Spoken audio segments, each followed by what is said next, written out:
Ladies and gentlemen, good evening and welcome to Canal Algérie's news in English. And the beginning is with the headlines. In his capacity as a representative of the President of the Republic, Abdelmajid Tebboune, the Prime Minister Ayman bin Abdurrahman takes part on Friday in the proceedings of the 17th Extraordinary Session of the African Union on Industrialization and Economic Diversification in the African Free Trade Area. The 23rd edition of the International Crafts Fair, an opportunity for more than 250 Algerian and foreign craftsmen to exhibit their most beautiful productions at the Safex Hall, and we have the images and reactions.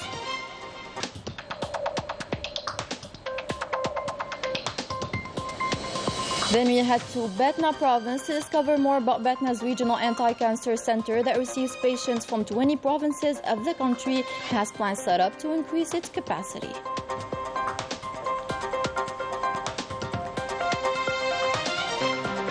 The Moroccan regime continues to ignore the demand of its people, but Moroccans are not giving up. Demonstrations continue across the kingdom. The latest to join these demonstrations, the notary sector.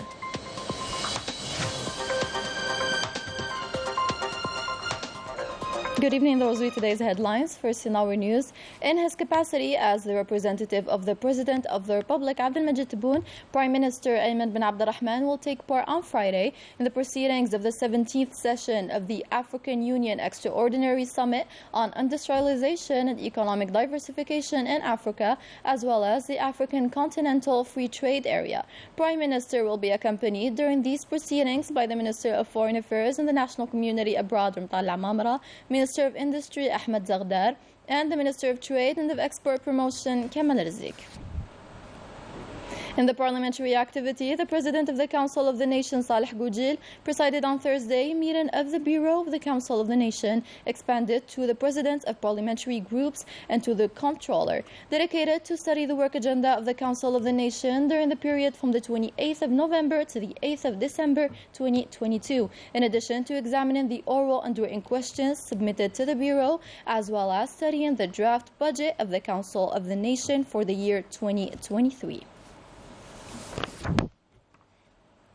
A plenary session was held on Thursday morning at the National People's Assembly dedicated to oral questions to 7 ministers, namely the Minister of Interior and Local Collectivities, Environment and Renewable Energies, Justice, Transport, National Solidarity, Youth and Sports, and of Housing.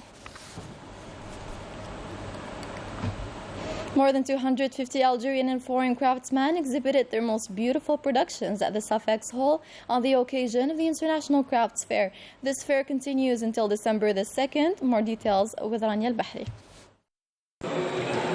Different handicrafts are exhibited at the exhibition center here in Algiers. These masterpieces are the work of Algerian and foreign craftsmen. Ceramics, pottery, weaving, all products are well represented, a know-how that attracts many visitors. We have Tuareg products, jewelries and leather bags. The Sahrawi Arab Democratic Republic is present with its authentic local craft products. We participate with the authentic Sahrawi craft products, which are one of the bases of Sahrawi identity and an important element of our culture. This expresses our resistance. The important thing in all this is to continue to show our identity that the Moroccan occupier wants to erase. The International Craft Fair is an opportunity to publicize Algerian products and to establish partnerships with foreign craftsmen. With long years of collaboration with our Algerian friends, we were able to make contacts and partnerships too. To promote handicraft products, an electronic portal is dedicated to them. It was launched last November 9th. This platform allows the craftsmen to promote and market their products. The craft sector in Algeria has 440,000 artisans. The number of jobs created is nearly 1.5 million, a sector which represents 400 billion Algerian dinars. About 440,000 artisans create more than 1 million permanent jobs, and it contributes to more than 400 billion Algerian dinars in the gross domestic product. The training component is of capital importance for craftsmen to enable them to follow developments in this field. We plan to train 25,000 craftsmen in management techniques and 20,000 in business management and 25,000 in technical field. Who says craft says tourism. These two sectors are undivided. Both contribute to the economic development of the country. This is why the state grants them the means to push this sector forward. The Algerian insurance company CAT is modernizing its services and is in tune with the best on the international level in order to better support Algerian agencies in their development strategies. Sabrin Tafirginit. New economic national strategy leads to new offers deployed by insurance agencies. The main objective, stimulate the economy. Thus, a study day was organized by the insurance company CAT. Insurance plays a crucial role in the economic reforms that Algeria is witnessing these last years. Today, it is necessary for the insurance market to totally insure in order to support economic activity, investors and operators. For that, the company CAT has been supported by international expertise. We are so proud for having long-term relations full of trust with our Algerian partners. It is actually a good opportunity to share economic developments. In this study day, numerous topics were tackled, those that concern the international market's development status, notably on the importance of companies' insurance in order to conserve economic wealth. It is a training course for our clients with the aim to develop insurance in Algeria that will support the country's economic development. As you know, CAT for Insurance is specialized in companies' insurance, which allow the enforcement of our national wealth. To highly classify insurance's work is to preserve and develop national economy sector and its new reforms. A delegation of heads of enterprises led by the chairman of the Algerian Economic Renewal Council, Canal Moula, is currently in Italy to meet with Italian and operators and investors. This meeting, prepared for during the Algerian-Italian Forum held in Algiers past July, allowed the Algerian delegation to exchange with the chairman of many Italian industrial branches.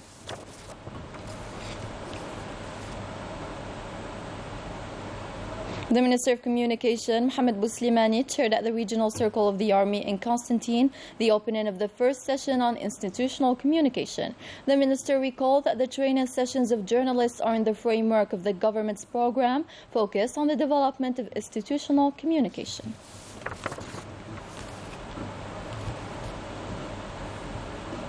At the National Museum of Al-Mujahid, the Minister of War, Veterans and Right Holders, Laïd Biga, received on Thursday the Libyan Minister of Justice, Halima Brahim Abdurrahman, on the sidelines of her visit to the Mujahid Museum with the aim of knowing more about the history of Algerian struggle against colonization. The two ministers discussed bilateral relations between Algiers and Nouakchott.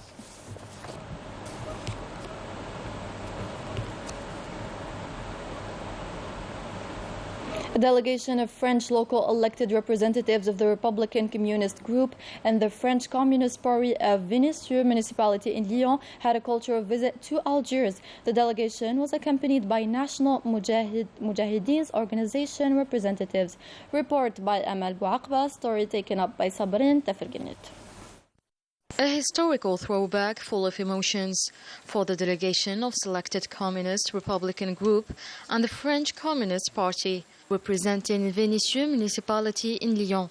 The majority of them are descendants of the Algerian Revolution friends and suitcase carriers, those who were committed with Algerians for the country's independence.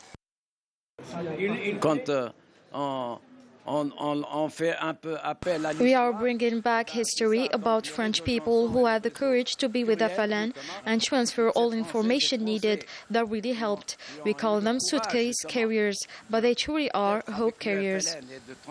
toutes les informations qu'il fallait. Les jeunes filles transportaient les bombes dans des paniers.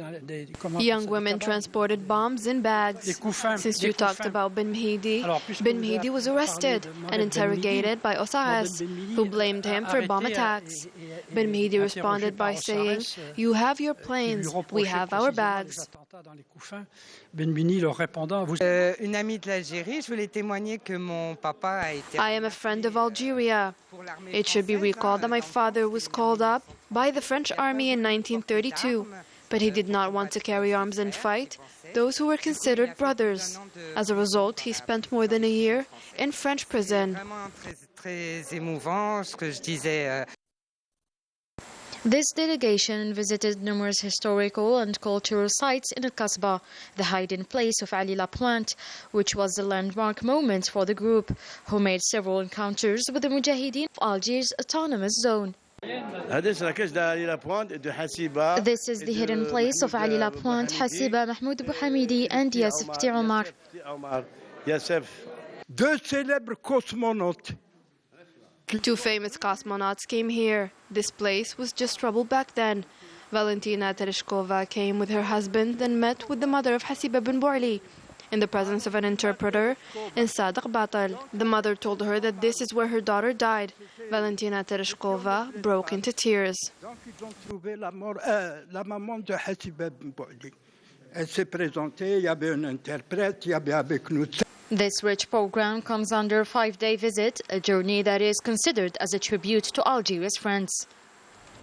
The General Prosecutor, the Court of Algiers, informs the public opinion that the Criminal Court of First Instance has pronounced on Thursday the sentences ranging from capital punishment to acquittal against the defendants prosecuted in the case of Jamal bin Ismail, murdered in August 2021 in Al-Arba'anay Thirathin. After deliberation, the court sentenced 49 defendants to the capital punishment for the crime of homicide and lynching the corpse of Jamal bin Ismail, 28 other defendants to sentences ranging from 2 to 10 years in prison, as well as fines ranging from 100,000 dinars and 200 dinars, and acquitted 17 other defendants.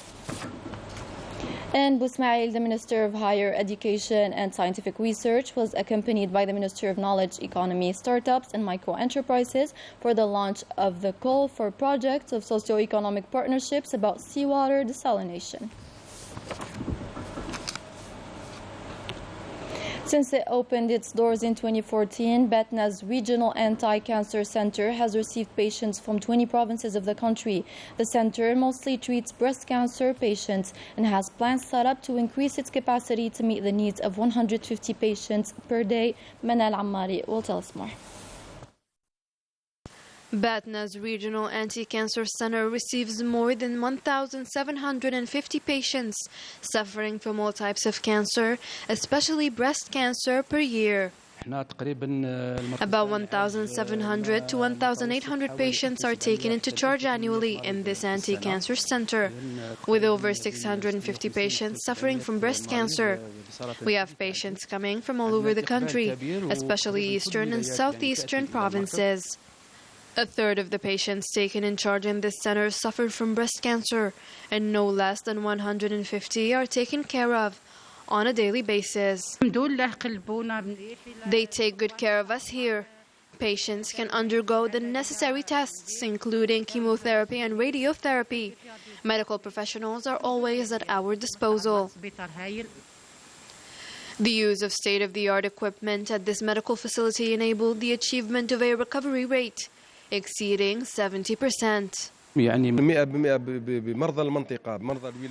take care of all the patients from Batna and other neighboring provinces.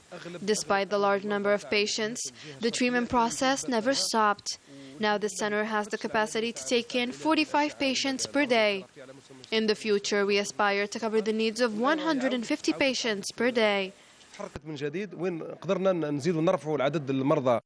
Batna's anti-cancer center will be reinforced in the near future with state-of-the-art equipment, which will improve patient care and enable greater precision in the treatment of tumors.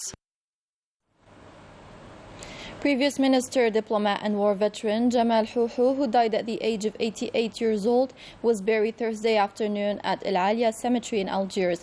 The burial took place in the presence of the principal private secretary of the presidency Abdelaziz Khilaf, and the Minister of War Veterans and Right Holders El Aid Derbiga, as well as national personalities and war veterans.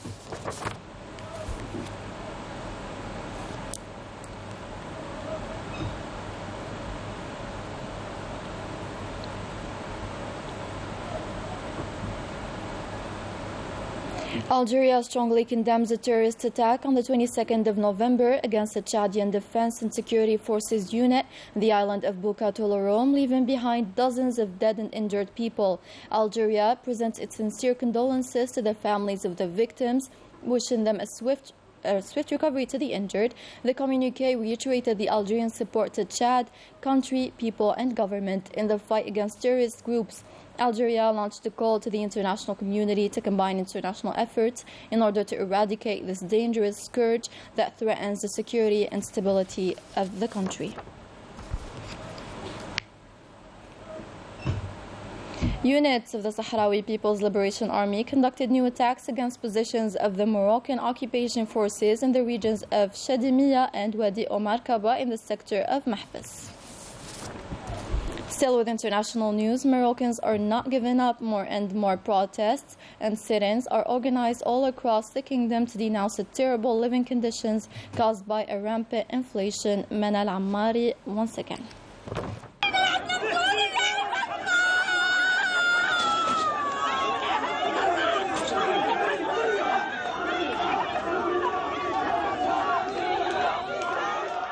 Political and social tensions reached their peak in Morocco, with protests organized in all sectors. Many citizens took to the streets in Azammour to denounce the price hike, the degradation of the purchasing power, the high living costs, unemployment and social inequality, which became daily struggles that Moroccans are forced to face.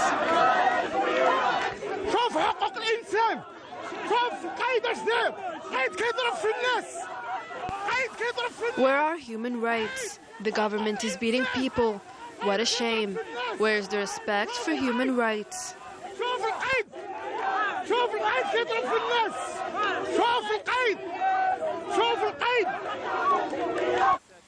The inhabitants of Khamis et Amira are suffering from miserable life conditions, including poverty, which has affected the Moroccan society in its entirety. The inhabitants are not as worried about their household's economic insecurity. However, they are more concerned about drought and pollution, a real threat to these families. هادشي في خميس اي تعميره.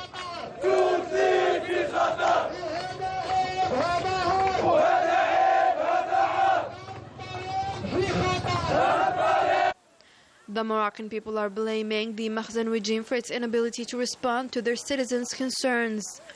A resigned Makhzen held accountable for the social and economic implosion of their country. Moroccans are now demanding the departure of their leaders through their strong determination.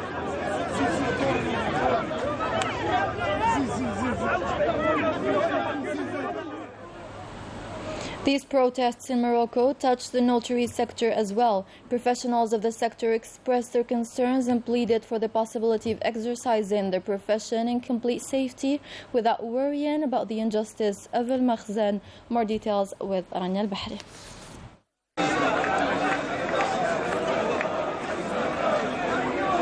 The National Authority of Moroccan Adults continues its three-day national strike and held a sit-in in front of the seat of the Makhzen Parliament in Rabat and made various trade union demands.